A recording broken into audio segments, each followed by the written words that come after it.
बात को अन्यथा में मत लेना। मैं ये नहीं कह रहा हूं कि पत्नी से प्यार न करो, पत्नी को इतना प्यार करो, इतना प्यार करो कि भाई गले को हार बनाए लो और लटकाए लो, और जेऊना का इतना प्यार मत करो कि भाई चांद पे बैठा लो। जो कहूँ समाज में बैठे हो, कोई समाज की बात चल रही है किशन पान चाचा और हाथ पकड़ के उठाए ले, तो समझ लो कि समाज की नजर में तो भाई दिन मर गए। एक बड़ी सुंदर बात याद आ गई कि एक राजा था, वो रास्ते से जा रहा है और सामने देखा है कि एक बाबा समाधि में लीन बैठे हैं, और राजा की नजर पड़ी तो बाबा की आंखन में चींटियां घुस रही थी। सो राजा उतरो घोड़ा से, वन पर पीतम्बर से उनका चेहरा साफ कर दिया। राजा चलने लगा, बाबा ने आंखें खोल ली। बाबा बोले, राजा रुक जा, तू बड़ा न्याय प्रिय है, मैं तेरी भक्ति पर प्रसन्न हो गया, कोई वरदान मांग ले। राजा ने कहा, देखो हम तो राजा ही हैं, हमें वरदान की कोई आवश्यकता नहीं। बोले कि यदि नहीं मांग रहा है तो हम वरदान तुझे देंगे, कि दे दो जो नहीं मार रहे तो। कि वरदान ये है कि आज के बाद तू पशु पक्षी की भाषा को भी समझेगा। बोले यही वरदान बढ़िया रहो, लेकिन शर्त ये है कि यदि जी का भेद बताए तो उताई दिन तू पत्थर हो जाएगा।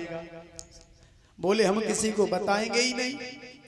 एक दिन ऐसा हुआ कि राजा और रानी बैठे आंगन में भोजन कर रहे हैं, तब तक एक चींटी ने कहा करो कि राजा की थाली में रानी की थाली से थोड़ा सा अन्न डाल दिया।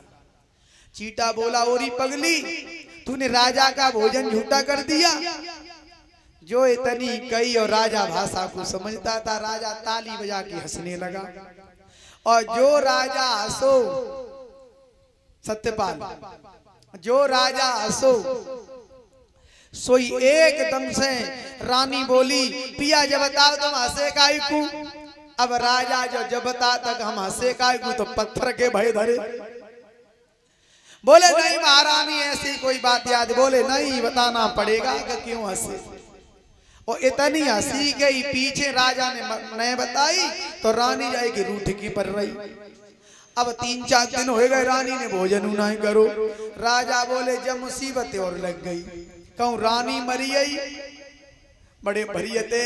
और बोले आज यदि हमने भेद बताई दो और कहूँ पत्थर बन गए तो और कोई धोए या न धोए, किसन पान चाचा भाई पे धोंगे जाए के पड़ा।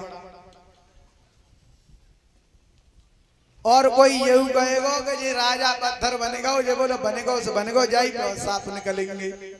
बोले यहाँ ना बताएंगे। तो रानी के पास पहुंचे, बोले रानी चलो हम तुम्हें बताएंगे, लेकिन यहाँ ना काशी में बताएंगे। रानी संग चलने लगी। जब रानी संग चलने लगी, एक नदी पड़ी और वह नदी पे राजा रानी दोनों खड़े हो गए नेताजी।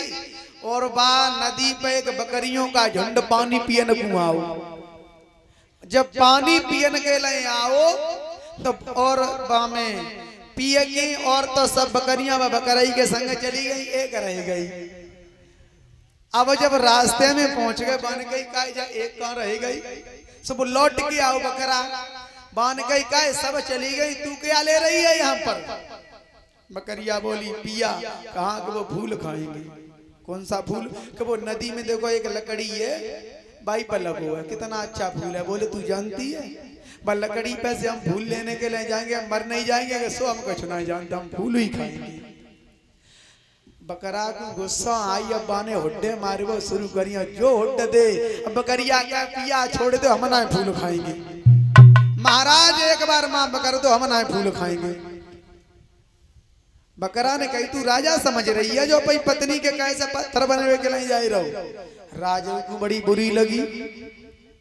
सोई राजा ने भाई घोड़ा बाव चाबुक लाओ और रानी की जो पीठ में दो, और जो ही चाबुक लगे रानी बोली पिया खूब हंसियो, लेकिन आज के बाद हम तुम्हें कबू ना पूछेंगे कि हम काय को तुम काय को हंसी।